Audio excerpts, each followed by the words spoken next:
We are here up in Scotland at the 2026 National Gravel Championships, and it'll be my first time competing in the race.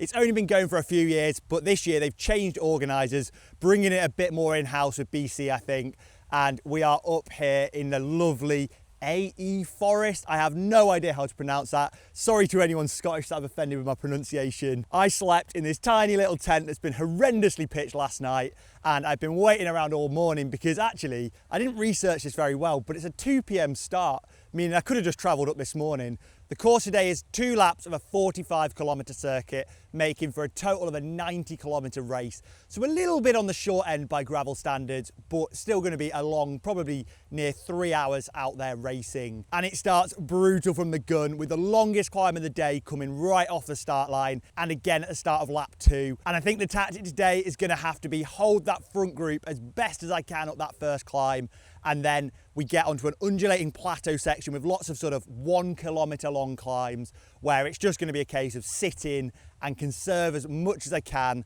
ready for when things get a bit spicy on that final lap. And not to be underestimated, at the end of each lap there is one short, sharp climb where it's going to be a real sting in the tail, where I imagine quite a lot of decisive moves are going to be made. In terms of the surface I'll be racing on, I know it's pretty much 100% off-road, but I've never ridden around this forest before. I got here too late yesterday to do a practice lap, so we're just going to have to be surprised with the conditions as we come. From the description online, it doesn't sound the most technical, but with these gravel races, who knows? But I think the bike I'm running today will be cut out for anything I throw at it. Of course, it is my brand new Yoeleo G21 Altera. And in a bit more depth, I'm running SRAM Rival E1 Explorer for the first time with a 1046 at the back and a 44 tooth chainring up front. So that should give me plenty gearing to get up even the toughest climbs. Of course, that means using the new E1 hoods up at the front, which would be really exciting. And then the rest of the build, I'm running Yoeleo's C41 Pro gravel wheels, which are 27mm internal, pairing really nicely with the 2.1 inch Schwalbe Thunderbird tyres, which are just about the fastest gravel tyres you can buy for proper off-road riding. And they fit in the frame really, really nicely with tons of clearance either side. But if the nice wide mountain bike tyres aren't enough to keep me comfortable, I've also paired them with my Redshift Shockstop Pro seat post that I use in pretty much every gravel race I do. And I'll be sitting on an SLR Boost, again, my absolute favourite saddle out there. At the front, I've got the Yoeleo integrated cockpit, which is a 40cm bar with a 110 stem. However, I do think this is a bit wide, so I am looking to change this out in future, using Yoeleo's stock out front mount with a Insta360 mount underneath.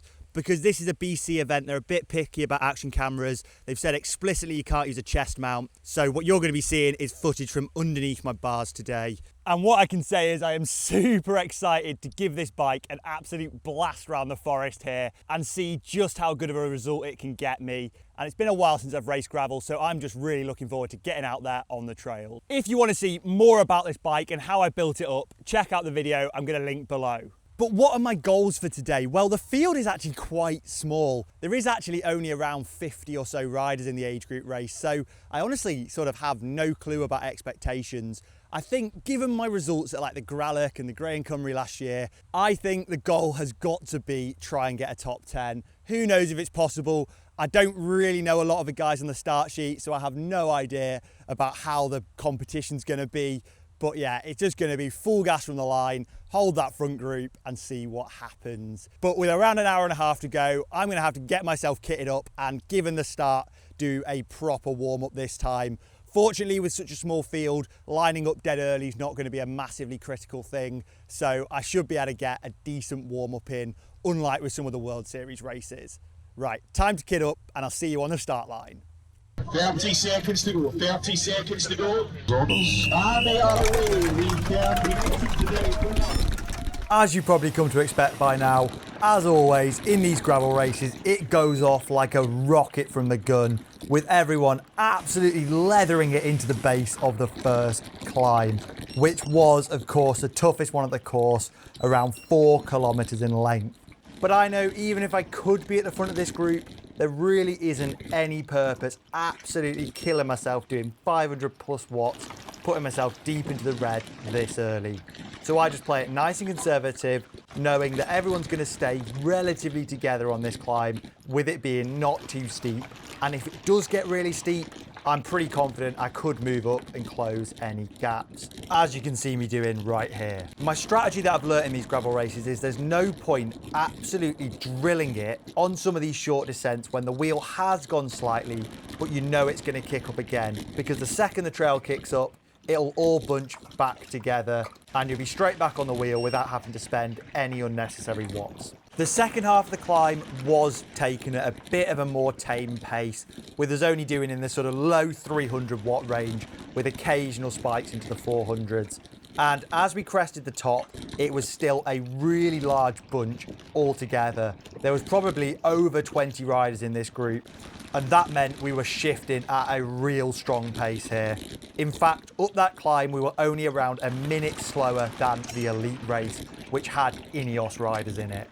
Going into the first proper descent, this one actually had some rather chunky and deep gravel in places, and you could tell me and a lot of other riders were rusty, as the first sketchy moment comes when this rider right here nearly chopped my front wheel over cooking a corner. Unfortunately, it cost me a lot of momentum, so I had to put in a real big chase effort up the next climb to get myself back onto the group, which fortunately I did manage to do pretty quickly. And then it was business as usual for these gravel races. Just try and sit tight in the group and not waste any unnecessary energy. But you can see with my heart rate being well up in the 190 range, I am properly suffering here. It's been too long since I've raced, and yeah, it is getting a bit much for me. As you can see, at times the wheels are stretching out in front of me, but I keep employing that strategy of just close it back nice and steady as soon as it starts climbing again. But unfortunately, there was one closure too many, and the group had split up ahead, with around 10 riders going off the front and me in a sort of group 2 trying to chase back on. And then, unfortunately, disaster struck pretty quickly after that moment. As you can see, my watts suddenly dropped to 0 on this descent here, on the kind of washerboard surface. Unfortunately, my chain does bounce off. But of course, it's not worth stopping and killing all your momentum on a freewheeling descent anyway. So I waited until the corner at the base of the next climb to slowly come to a stop, calmly put my chain back on, and then the chase begins. It's always really demoralising when you get taken out of a race this early, especially when you were in a group that was proper drilling it, knowing there's probably not much chance of getting back in. But fortunately, another rider passes me with some real good pace that was clearly also coming back from a mechanical. So of course, I hop straight on his wheel and make the most of the draft. I'd love to say here we chopped some turns and really worked well together, but in all honesty, I was still completely redlined, and every moment when I tried to pull through, I was barely even managing to overlap his front wheel. So yeah, unfortunately, I was a real wheel sucker for this portion of the race. But slowly, riders started to clump up again together, with some dropped riders from the lead group coming back, and some other riders who'd had mechanicals all starting to bunch up, and we formed a group of around 6 to 8 riders for the second half of the first lap. Whilst the pace was tough here, with it going pretty hard up any of the climbs, as you can see by my heart rate still being through the roof, it was finally starting to get a little bit easier, with some opportunities for me to recover ever so slightly and digging my legs back out of the hole they'd managed to put themselves in before. The course profile is really front loaded, with effectively you doing a long stepped climb up to around the sort of 25-30 kilometre mark, where you crest the highest part of the course, and then there is a lot more descending in the second half of the lap, with only a few short, sharp climbs in that section. So I was really grateful to have a group to sit in with on some of the faster descending and rare flat sections. Unfortunately, not everything was spot on with this race. Bombing it down this really fast forested descent, there was a really quite poorly signed turn, with only really one little sign warning us of it, and we pretty much all overshot it, almost causing a crash in the process.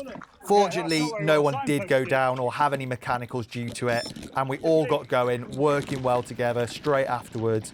But yeah, that was a little bit of a sketchy moment there. And now it's time to tackle the toughest climb of the course.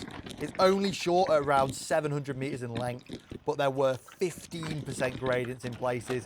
So on tired legs, it felt absolutely savage. I was not looking forward to having to do this a second time on lap 2. Going through some of these logging areas, there were a few sort of chunky sections with lots of bark and wood on the course, where you always get really nervous about punctures, but fortunately for us, it was pretty uneventful and no one in my group had any issues as we commenced the descent to finish off lap 1, with a little twisty section through the woods just to finish off, and a bridge crossing with a slightly dodgy stone either end that fortunately they put a high-vis jacket out to mark. And after crossing the start-finish line, it was back onto the climb. Instantly, as we started the climb, things got really strung out, with me kind of getting caught in no man's land. 2 of the guys from my group had ended up getting a gap, with the rest of them sat behind me.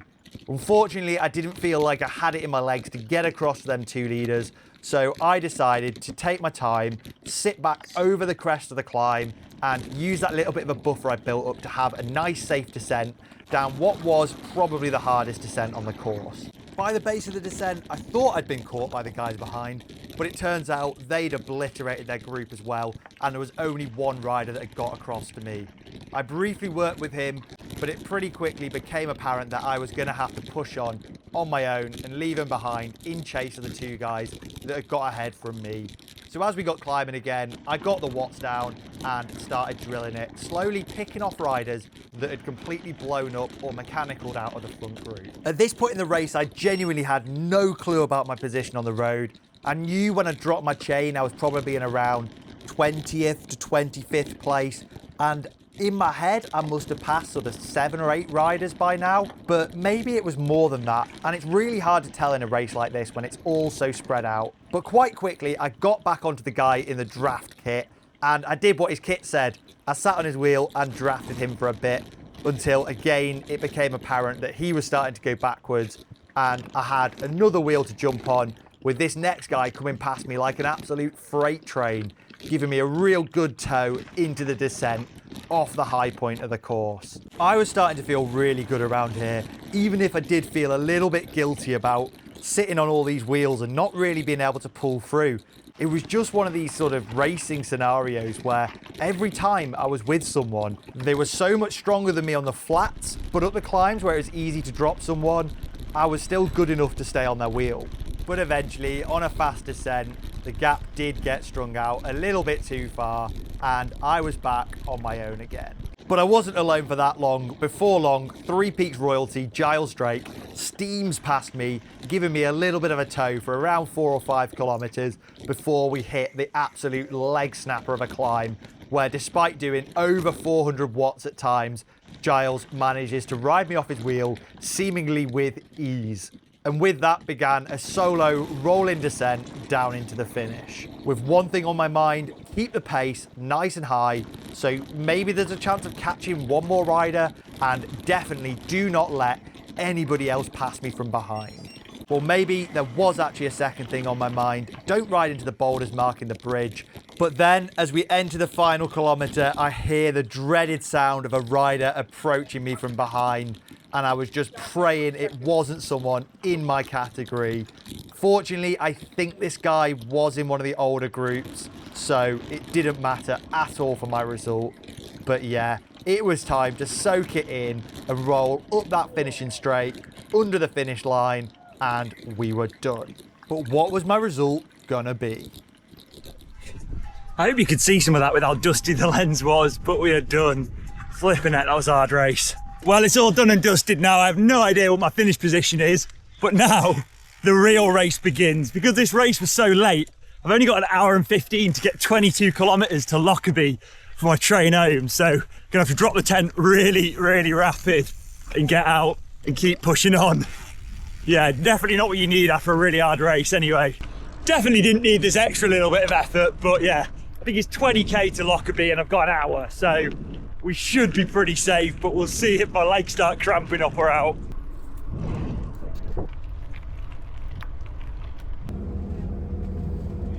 Right, now we're all back in the studio. The results, they are in. And they say I came 9th place in the men's 19 to 34 age category. But in all honesty, I still don't fully believe them. It felt like I was way further back than that in the field. But as I said during the race narration, it's sometimes really hard to keep track of your position, especially later on when the field is completely obliterated into ones and twos here and there, spread all across the course. So I've given the organisers a full day to try and update their results, and there doesn't seem to be any changes now. So I'm going to just have to assume the 9th place is final. And what a result that is. I am over the moon with the fact I've managed to get a top 10 in the national championships. And I know, you're all going to be saying, does it really count, Tom? You're only in the age group race. You know, there's all the elite riders. But if you look at the 20 guys who did the elite race, we're talking pretty much real pros. And that elite field was so stacked that Ineos rider Ben Swift only came 7th there. So there is no shot I would have had any chance of a decent result in the elite race. Who knows though, in the future, maybe I will be able to level myself up to be able to be competitive with the fast boys. And to be honest with you, when you take a look at the top 5 in the age group race, there were a few names there that definitely should have probably been in the elite race if you ask me. But unfortunately here in gravel, unless you're an actual UCI pro, we don't have any ranking system that forces top riders to do the elite race. And it wasn't just my position I'm super impressed with. Given my kind of up and down training over the past few weeks, I managed some really respectable numbers too.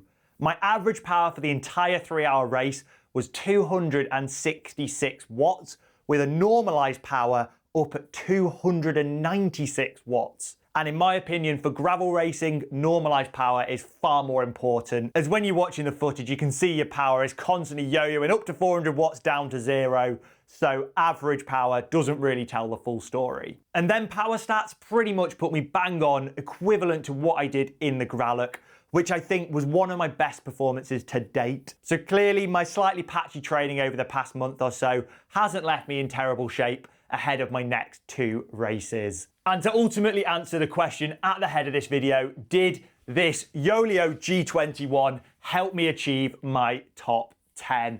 Well, I think the bike did an absolutely incredible job during the race, and it was so confidence inspiring to ride, with pretty much the whole setup coming together really nicely, except for 2 things. Firstly, I am gonna have to go back to running a chain guard.